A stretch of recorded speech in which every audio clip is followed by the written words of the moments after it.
નમસ્કાર, પાટનગર નેટવર્ક ન્યૂઝમાં આપનું હાર્દિક સ્વાગત છે અને સમાચારો સાથે હું છું દિવ્યેશ। સમાચારોની શરૂઆત કરી અમરેલીથી। અમરેલી નકલી લેટરપેડ કાંડ મામલે એડવોકેટ આનંદ યાજ્ઞિક એસપીને મળ્યા બાદ ગુસ્સામાં જોવા મળ્યા હતા। પાયલ ગોટીના વકીલે જિલ્લા એસપીને આરોપી ગણાવ્યા તો એસઆઈટીની ટીમ પર વિશ્વાસ ન હોવાનો વકીલે દાવો કર્યો છે। આઈજી કક્ષાના અધિકારીને તપાસ સોંપવામાં આવે તેવી વકીલે ડિમાન્ડ કરી છે। સૌથી મહત્વના સમાચાર અમરેલીથી મળી રહ્યા છે। અમરેલીમાં નકલી લેટરપેડ કાંડ મામલે અનેક ખુલાસાઓ થઈ રહ્યા છે, ત્યારે આજે પાયલ ગોટીના એડવોકેટ આનંદ યાજ્ઞિક એસપીને મળ્યા અને ત્યારબાદ તે ગુસ્સામાં જોવા મળ્યા હતા। પાયલ ગોટીના વકીલે જિલ્લા એસપીને પણ આરોપી ગણાવ્યા છે તો એસઆઈટીની ટીમ પર વિશ્વાસ ન હોવાનો દાવો કર્યો છે, તેમજ આઈજી કક્ષાના અધિકારીને તપાસ સોંપવામાં આવે તેવી ડિમાન્ડ કરી છે।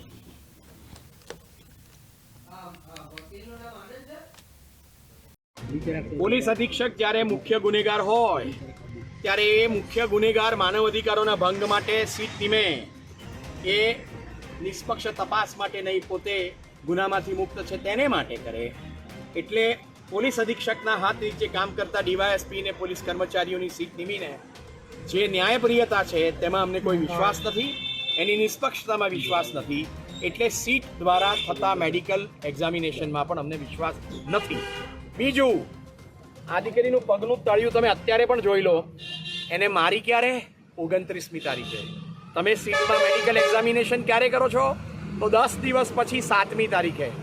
સામાન્ય રીતે તમે હાથ પગ તોડી ના નાખ્યા હોય ત્યારે આ પ્રકારનો માર છે તે ફોરેન્સિક એવિડન્સ પ્રમાણે અમરેલીના જાણીતા ડૉક્ટરો અને અમદાવાદના ઓર્થોપેડિક સર્જનો અને જનરલ ફિઝિશિયનો દ્વારા બહુ સ્પષ્ટપણે કહેવામાં આવ્યું છે કે આનંદભાઈ મેડિકલ એવિડન્સમાં 10 દિવસ પછી કશું